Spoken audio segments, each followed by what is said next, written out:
Happy Wednesday. And we're now in the second part of streaming for the day. We're going to do our writer's workshop.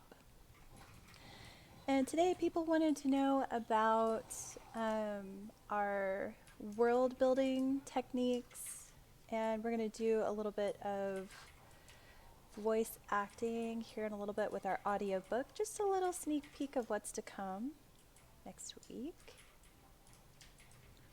Make sure I got my settings right here. So thank you for joining me today on Fortnite PvE.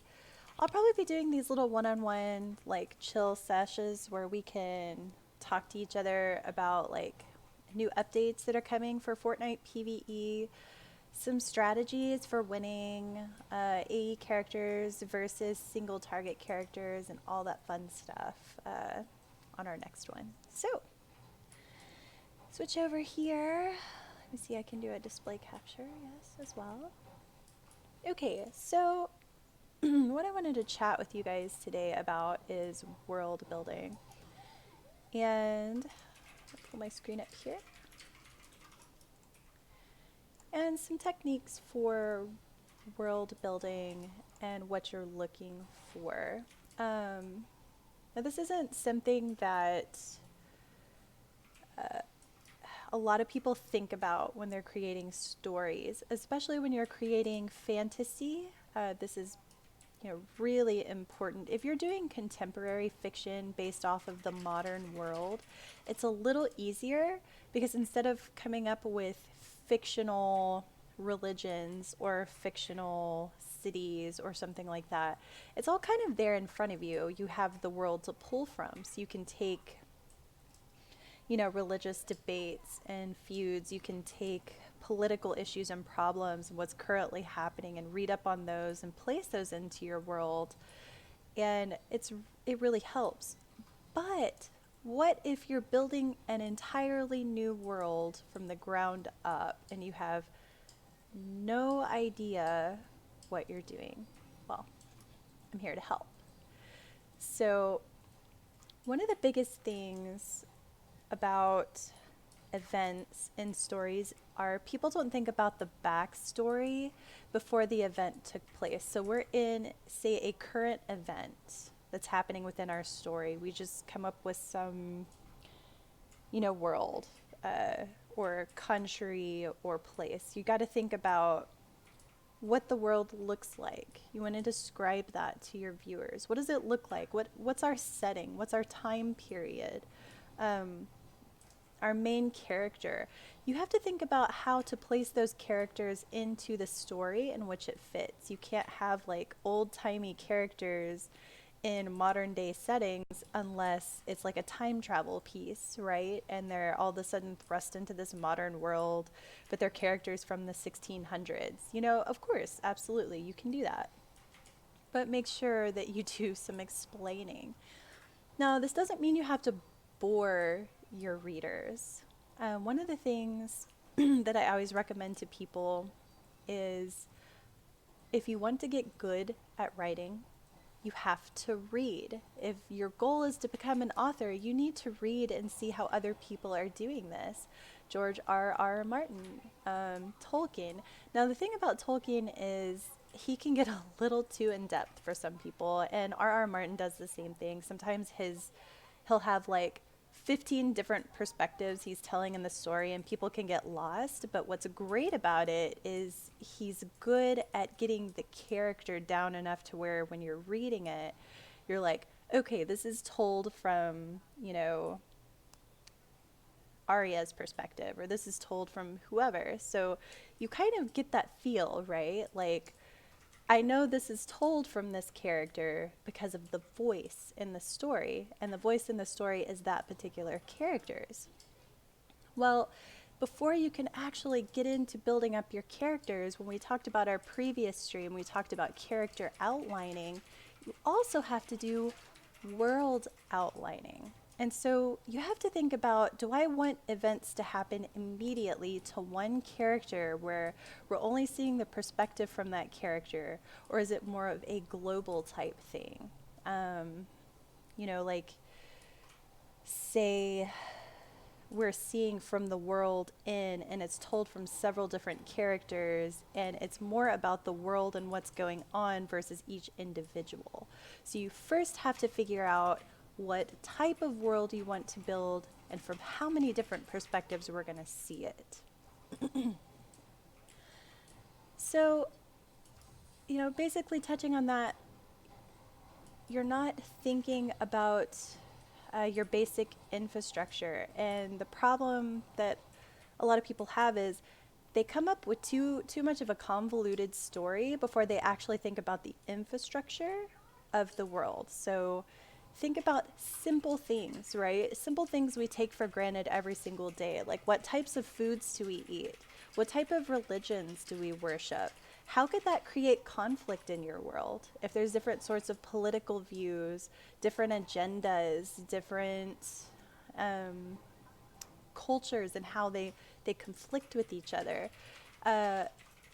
What type of, just simple stuff like, how in our real world we have mailmen, we have garbage collectors, we have service industry people that serve us food. You have to think about this, like basic world building strategies. Like, how does this society function at its core? So you're going to take that, you're going to build a society from that, which is in effect creating an economy, right? So the thing is, if you think about our current events and what's going on, you think about a lot of people, like hot buttons are politics and religion, right? So those two right off the bat, you have to create some type of tension. One type of or group of people oppress another type of group of people. People that have money have more resources. Think about how you want currency in your story. What type of thing is currency? Are they on a barter system? Or are they on like a credit system? Is this a more futuristic society? Does everybody have a sort of universal income, or do some people, or is it, like our system where there's rich people, not so rich people, and a middle of the road kind of people? So think about all of those basic things to figure out how you're going to build your structure with your characters and the society they live in. So another issue that a lot of people have is you just kind of let your characters loose in the world and they have no motivation. So there has to be some type of event in order for your characters to have a sort of motivation. We talked about the other day when outlining your characters, they had to have their personal motivation, but they have to have, other motivations as well. Maybe something's happening that affects a whole entire group of people. Maybe there's a war. Maybe there's, famine. Maybe there's a religious cult that comes over and like takes over the planet. You don't know, but you have to figure out what is going to be their personal motivation, as we spoke about before, and then in your world building, what is everyone's motivation? You gotta really think outside of that global perspective instead of just in your neat little box of your one character. Now I say this with a grain of salt because if you're going to literally write from the perspective of one character and that character only knows maybe a small amount in their world, you do you. If you want to just they're just discovering all of this, maybe they land on a foreign planet, it's just them. Maybe they're by themselves on an island. This all is very dependent on how you want to build that world around each character. So just keep that in mind. So also, we have creating fictional versions of, say, real life groups that never go beyond one dimension. So a lot of times if you have these quote unquote religious people, actually the only example I can think of that does really well at this is Star Trek. So we actually, we actually get to see what the motivations for each of these alien type creatures, like why they function that way. And a lot of times when people write another type of ethnic group or religious group in their stories, they don't give them any depth. So you have to think about it this way, like what would be their motivation other than killing? Even the Klingons get more of a story in Star Trek when they talk about like their motivations for why they invade, why they respect death or action above talking it out, because talking it out to them is a waste of space. It's talk about those things. Why is it a waste of space for that group of people? Why would they just rather attack? Why is it more honorable for them to go out that way? You have to think about, again, the motivation behind it. You have to talk about that story. So use your outlining techniques that we've talked about with characters and apply that to basically making your world more three-dimensional by some backstory. Give us history on why things run the way they do. You don't have to get boring about it, but if you're writing in a fantasy or an epic, a fantasy that's an epic type tale, people are going to want to know why things are the way they are. Why is this one group of people revered over this other group of people? What was their history? Enrich us, enrich our lives.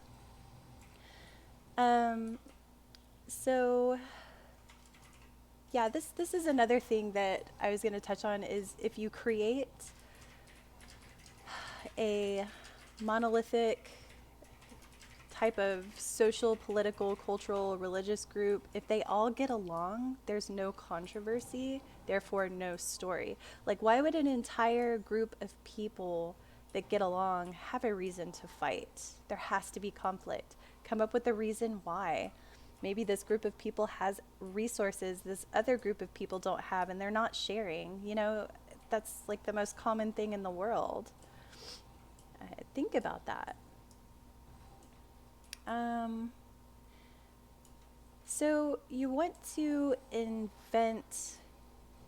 Hello. Oh, thank you, Septi. Thank you very much. And welcome.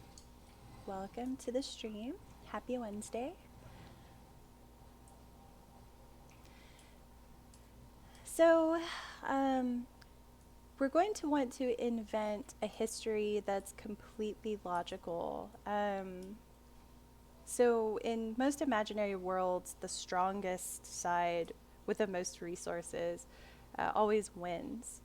But the truth of the matter is, there's been some quirky things in history, right? Some things that have happened that shouldn't have been logical. So add some illogical things in your story.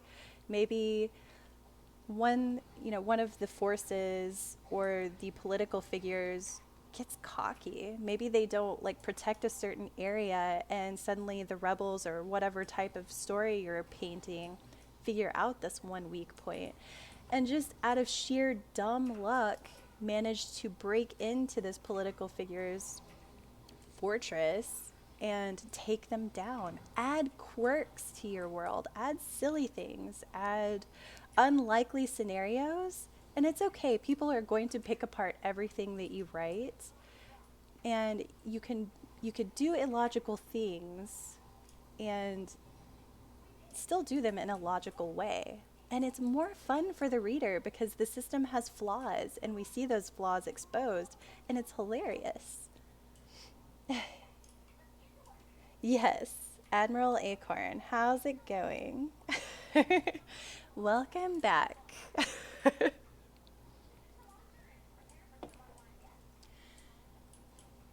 So, another thing that people forget to include with world building is sensory. You want to tell us what the season is. What types of seasons does this world have? What's the rain like? Is it acid rain?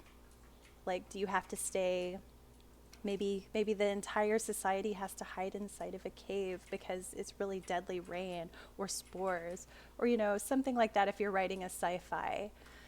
Um, Maybe there's weird weather quirks instead of lightning, or sounds like thunder. Just so, yes, exactly, Admiral. Silly things are your specialty. I've noticed.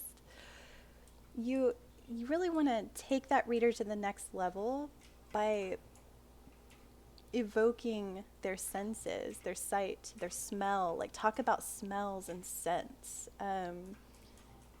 Does this world smell like flowers? There's so many ways you can really evoke the reader's attention when they're reading it. And so when building that place for them to get really just enriched by as they're reading it, you want to give them that sense.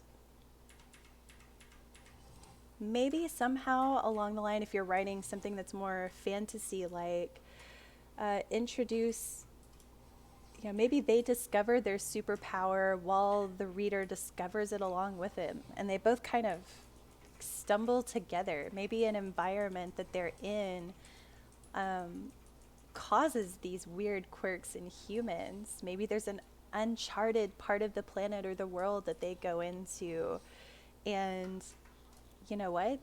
It just creates strange things. If you've ever seen a show like My Hero Academia, they talk about how each person gets a quirk.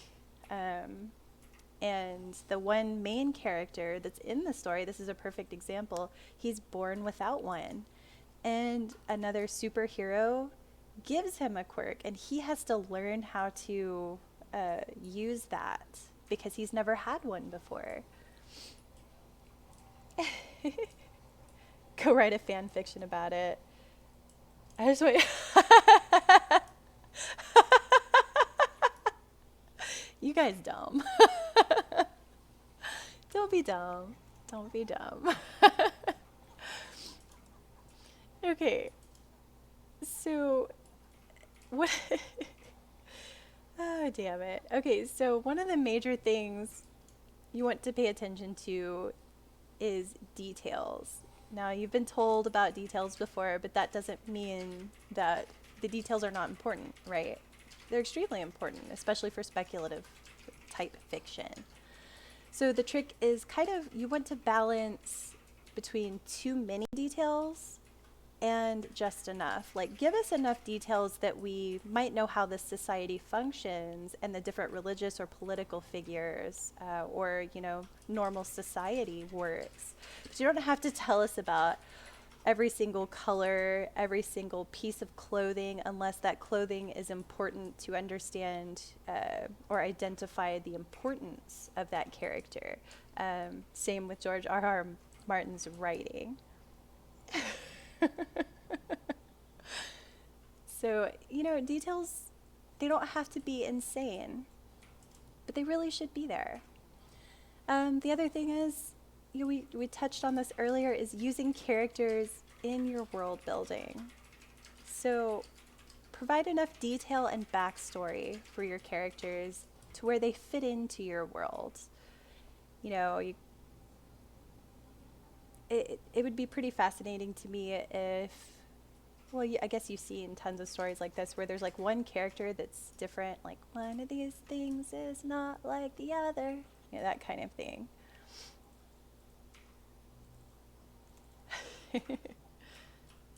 Yeah, exactly.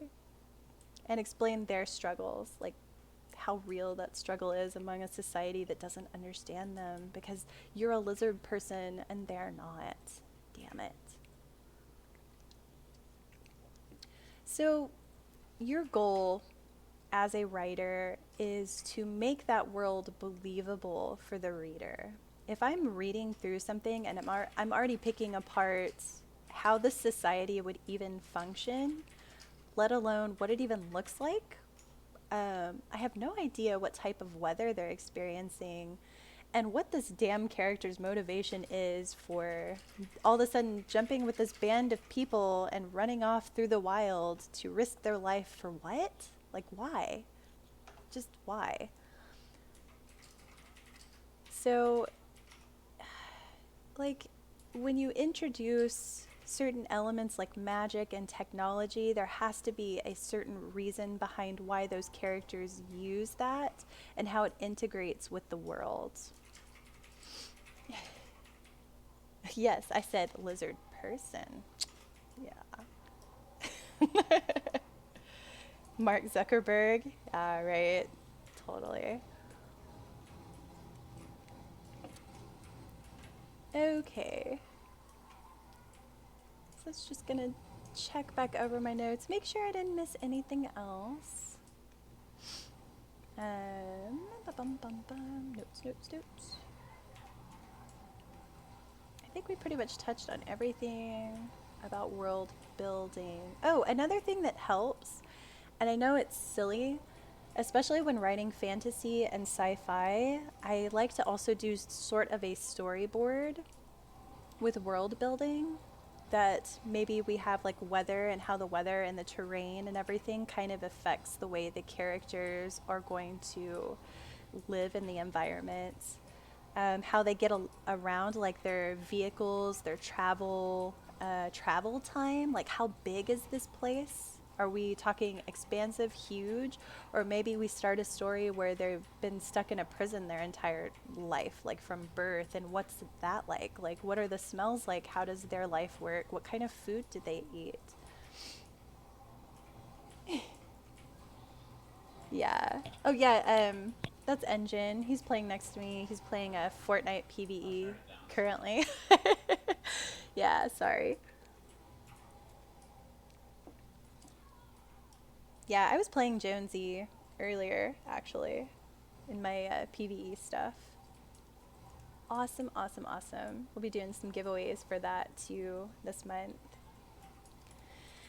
But yeah, that's pretty much uh, what you want to do to engage your reader is think about all the things that you know in your current life and apply that to fantasy, and especially with infrastructure, just basic things.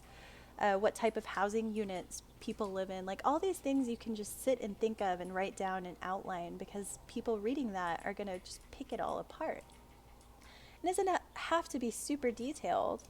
It just has to be believable, and it has to engross your reader in the story. You don't want to put too much detail in there and pull them out of that. Be like, okay, what the hell? Why do I need to know that, you know, every texture of the desk that this guy comes across, or like every type of shoe he buys and for what reason, and the fact that he's got like, 15 of the same shirt color, unless of course this main character is maybe autistic, and that's a whole different side of things, like if writing from an autistic person's perspective and how they might actually go about their day to day and how they think about things and list it off. So you could totally do that if you're doing a character driven type story. Or whoever. I got a really good water rocket sledge. Nice. Very, very nice. Okay, so we're going to take a short break, and I'm going to go ahead and pull up my third part of my story. Take just a quick 5-minute break, and we'll be right back. Just 1 second.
Okay, there we go.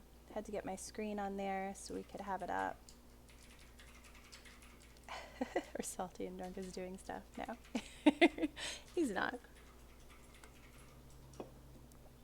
He is not. All right, so I'm just going to read a little bit from this next audiobook. Parts 1 and 2 are on YouTube currently. Eventually, this is just going to be for my either my patrons or my subscribers. I'll go ahead and add this command here.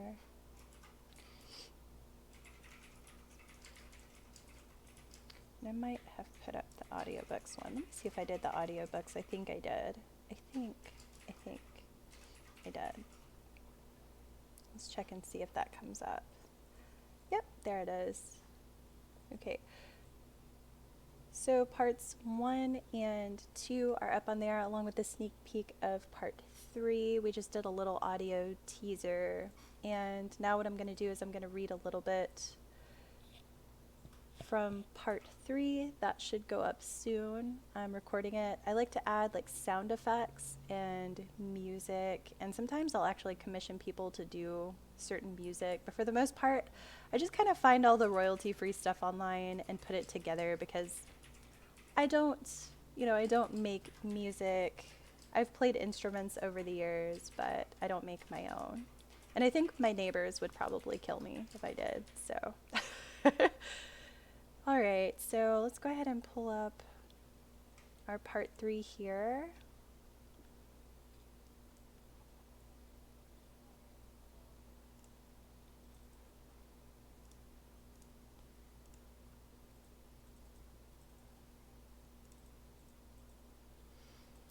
So at the end of part 2, we talk about getting our revenge with Ty.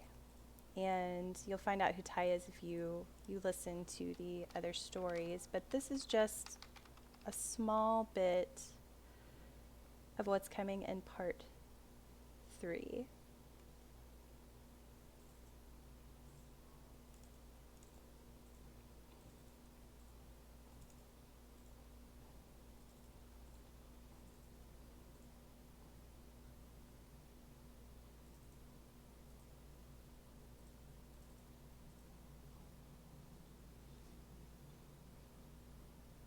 After what feels like forever, I'm standing in front of the train stop with my bug-out bag. After all, I won't need more than 72 hours where I'm going. I know that I have a 30-minute ride at least, with all the stops before I would get to Lily's place in Manhattan. But first, I need to stop by Frank's. If this is going down, I need to make sure that he will be in the clear. Frank isn't too far from me, just a little west of my place in Brooklyn. After several agonizing minutes, the train finally comes into my sight. I could run if need be, but it's dangerously close to sunup, and I can't risk being spotted by one of Ty's men, or worse, his drones. I know I'm strong, but he's got numbers. I'm honestly not even sure how strong I am. At the gym, when no one was around, I played all the weights on the bar and probably bench pressed like it was nothing. I've had a few random encounters with local robbers, some that even managed to come into my store, but I haven't really gotten to test it. Full disclosure, I once took on all the guys at a Krav Maga class and had to pay the owner off not to say anything.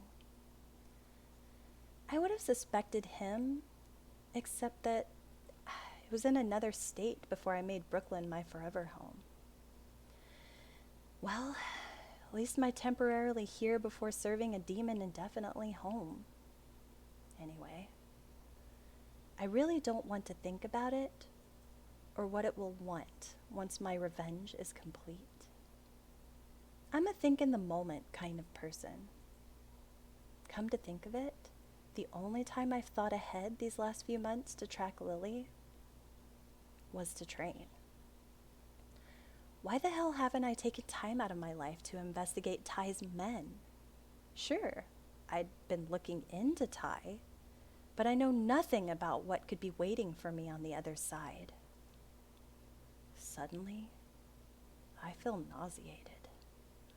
All this wasted training and searching to come up with dead ends, and a tail on Lily. What the fuck have I been doing? I'm not ready for this. I'm not even sure where he's hiding.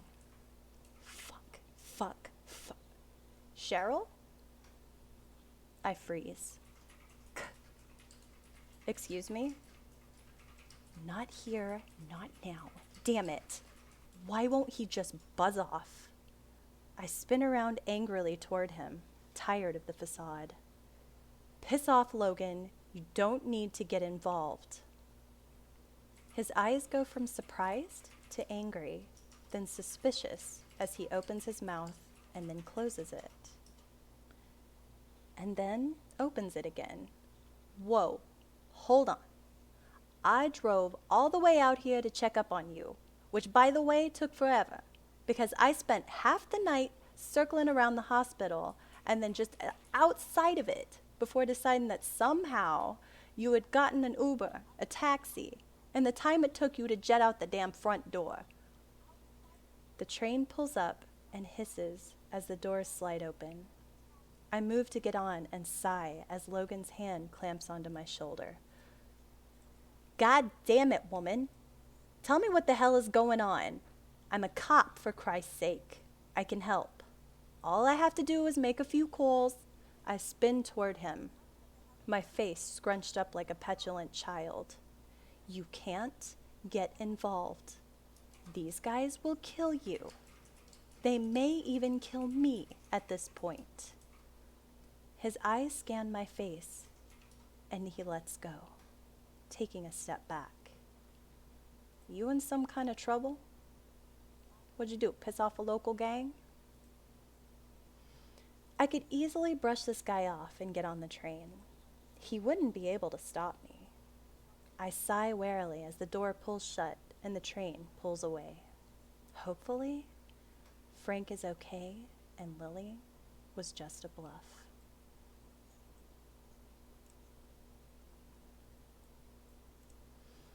Alright guys, that's it for the sneak peek today on Vengeance Part 3. It's going to need a little polishing, and usually I add some music to that as well. And just kind of like to polish my sentence structure, make sure everything flows from the voice. So we just kind of did this off the cuff today and had a lot of fun. So if you have any questions, feel free to message me, ask in the stream. You know, if there's anything you want to know about writing, that's what these workshops are for. That's what we're doing to help all of you become published and that sort of thing. And also a way for me to share my work with all of you, of course. I love to hear other people's writings, and I also really love to game with people and hang out and chill. So come hang out every Wednesday. I usually stream from about 9 in the morning till usually 2 o'clock to prep for this stream. I do this for somewhere between 45 minutes to an hour, and then I stream Sunday through Friday, 9 a.m. to usually 2:30 or 3. So, hey, super not. Thank you.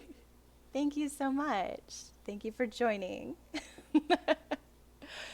I'm glad you could finally join one of these. I know you joined the Fortnite PvE before, but awesome. Glad to see you. Well, you guys, take care, and thank you for joining on this lovely Wednesday. I hope this has been inspiring. I hope that it's helped with your own creative writing, and I hope we can continue to do this. I'll go ahead and have this posted up on YouTube in just a little while, and I'm working on my Fortnite PvE tutorial on characters, so that should be up hopefully soon. Have a good day, and take care, everybody. Bye-bye.